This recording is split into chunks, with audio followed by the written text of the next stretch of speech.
একটা ফ্ল্যাট ছিল জাপান গার্ডেনে, ওইটা বিক্রি করে তারপরে আমি ওখান থেকে বের হয়েছি। ঢাকায় চলচ্চিত্রের জনপ্রিয় খলনায়ক গাঙ্গুয়া।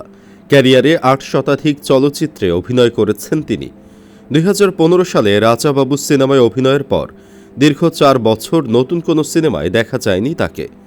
এরপর ২০১৯ সালে সর্বশেষ একটি সিনেমাতেই অভিনয়ের সুযোগ পান। তার অভিনীত সর্বশেষ মুক্তিপ্রাপ্ত সিনেমা পাগলামি। এটি মুক্তির পর টানা ৭ বছর তিনি অভিনয়ের বাইরে। দীর্ঘ অভিনয় ক্যারিয়ারে অসংখ্য দর্শকপ্রিয় সিনেমা উপহার দেওয়া গাঙ্গুয়ার সময়টা মোটেই ভালো কাটছে না। দীর্ঘদিন বেকার থাকায় জমানো অর্থ ফুরিয়ে গেছে। সর্বশেষ চিকিৎসা ব্যয় মেটাতে নিচের বাড়িটিও বিক্রি করে দিয়েছেন। সব মিলে না খেয়ে বিনা চিকিৎসায় মরার অবস্থা হয়েছে এই জনপ্রিয় অভিনেতার। বর্তমানে কোথায় কেমন আছেন তিনি, কিভাবে কাটছে তার দিনকাল, চলুন বিস্তারিত জেনে নেওয়া যাক। তার প্রকৃত নাম পারভেজ চৌধুরী, তবে সিনেমা প্রেমীদের কাছে গাঙ্গুয়া নামেই পরিচিত তিনি। জানা যায় এই অভিনেতা ওস্তাদ মানেন প্রয়াত অভিনেতা জসিমকে। জসিমই তার নাম দিয়েছিলেন গাঙ্গুয়া। সেই থেকে সিনেমায় গাঙ্গুয়া নামেই পরিচিত হতে থাকেন এই ভয়ঙ্কর খল অভিনেতা। ক্যারিয়ারে জসিম, মান্না, রুবেলের মতো তারকাদের বিপরীতে খলনায়ক হয়ে অভিনয় করে সুনাম অর্জন করেছেন। গাঙ্গুয়ার চিৎকার, দরাজ কণ্ঠস্বর, আগ্রাসী অভিনয় দর্শকের মনে ভীতি তৈরি করত। পর্দায় গাঙ্গুয়া মানেই যেন ভয়ঙ্কর খারাপ মানুষ। ক্যারিয়ারে ৪৭ বছর ধরে সিনেমা জগতে কাজ করা এই অভিনেতা বর্তমানে সম্পূর্ণ বেকার। ২০২১ সালের দিকে একবার জানা গিয়েছিল কাজ না থাকায় ইউটিউবে টুকটাক ভিডিও বানিয়ে সামান্য কিছু উপার্জন করছিলেন, কিন্তু বর্তমানে প্রতিযোগিতার বাজারে ইউটিউবেও তিনি টিকতে পারেননি। এরপর পেটের দায়ে তিনি সার্কাসে অভিনয় করেছেন, যেখানে দর্শকদের সামনে ডায়লগবাজি করে সামান্য কিছু অর্থ উপার্জন করতেন, কিন্তু বর্তমানে অসুস্থ হয়ে পড়ায় সেটিও সম্ভব হচ্ছে না। সম্প্রতি তার সাথে কথা হলে বিভিন্ন বিষয় নিয়ে মুখ খোলেন এক সময়ের এই জনপ্রিয় অভিনেতা। গাঙ্গুয়া বলেন, ক্যারিয়ার নিয়ে কোনো আক্ষেপ নেই।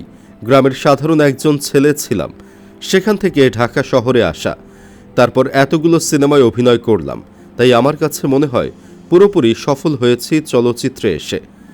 বর্তমানে কি করছেন জানতে চাইলে তিনি বলেন, সিনেমা হল ভেঙে সবাই মার্কেট তৈরি করছে, যার কারণে দর্শকরা মোবাইল নিয়ে ব্যস্ত।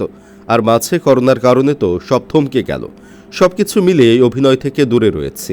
অভিনয় নেই, বেকার জীবনে নিজের খরচ কিভাবে মেটাচ্ছেন জানতে চাইলে গাঙ্গুয়া বলেন, বর্তমানে আমার কোনো কাজ নেই, আমি কাজ চাই।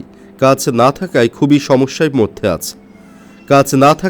সমস্যার মধ্যে পড়েছি। কিছুদিন আগে অসুস্থ হয়ে পড়লে আমার একমাত্র ফ্ল্যাটটিও বিক্রি করতে হয়েছে। যদিও ভাড়া বাড়িতে আছি কন্যা স্ত্রীদের নিয়ে, তারপরেও খুব একটা সমস্যা হচ্ছে না। তবে এভাবে কতদিন যাবে তার কিছুই জানেন না গাঙ্গুয়া। গাঙ্গুয়া জানান, অনেকের সিনেমার মানুষদের নিয়ে খারাপ ধারণা থাকে। পর্দায় মন্দ মানুষ হয়তো বাস্তবে এমনই, তবে আর ১০ জন সাধারণ মানুষের মতোই জীবন গাঙ্গুয়ার। নামাজ পড়েন, রোজা রাখেন, খুব সাধারণ জীবনে অভ্যস্ত তিনি।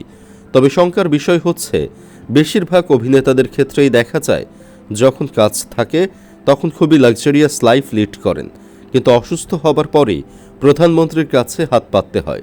তেমনি গাঙ্গুয়ার ক্ষেত্রেও বলা যায়, অভিনয় জীবন কাটল, কিন্তু ভাবার সময় পায়নি।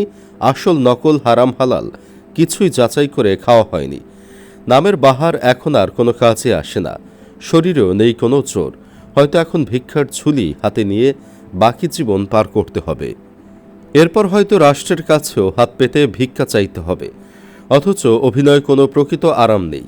এ থেকেই সবার শিক্ষা নেওয়া উচিত। তাই ফিরে আসা উচিত আল্লাহর পথে। ছেড়ে দিতে হবে এসব ভ্রান্ত কাজ। অভিনয় পুরো জীবন পার করে গেলে হবে না।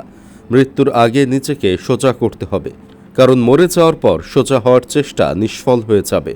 তাই জীবিত থাকতে সত্যের পথে ফিরে আসাই একমাত্র পথ। উল্লেখ্য, গাঙ্গুয়া জয়পুরহাটে জন্মগ্রহণ করেন। তিনি শুরুর দিকে মঞ্চে অভিনয় করতেন। পরে অভিনেতা জসিমের মাধ্যমে ১৯৭৮ সালে চলচ্চিত্র জগতে প্রবেশ করেন। চলচ্চিত্রে প্রবেশের পর জসিমের দেওয়া গাঙ্গুয়া নামে পরিচিতি পান। প্রাথমিকভাবে চলচ্চিত্রের অ্যাকশন দৃশ্যের পরিচালনা করেন। অভিনয়ের শুরুর দিকে বেশ ছোট চরিত্রে অভিনয় করার পর ১৯৯২ সালে মুক্তিপ্রাপ্ত দেওয়ান নজরুল পরিচালিত মাস্তান রাজা চলচ্চিত্রে প্রথমবারের মতো গুরুত্বপূর্ণ চরিত্রে অভিনয় করেন। গাঙ্গুয়া ৮০০-এর বেশি চলচ্চিত্রে অভিনয় করেছেন। উপহার দিয়েছেন অসংখ্য ব্যবসা সফল সিনেমা। তিনি তার ৮ ভাই ৪ বোনের মধ্যে সবার ছোট। স্ত্রী ও এক কন্যা নিয়ে তার পরিবার। তার স্ত্রী একজন সমাজকর্মী, কন্যা ফারজানা পপি একটি কোরিয়ান স্কুলের শিক্ষক। তিনি বর্তমানে মিরপুরের পল্লবীতে বসবাস করছেন। সুপ্রিয় দর্শক, গাঙ্গুয়ার এমন অবস্থায় আপনি ব্যথিত কিনা কমেন্ট বক্সে জানিয়ে দিন আপনার মতামত। ভিডিও ভালো লাগলে লাইক দিন এবং চ্যানেলটি সাবস্ক্রাইব করুন।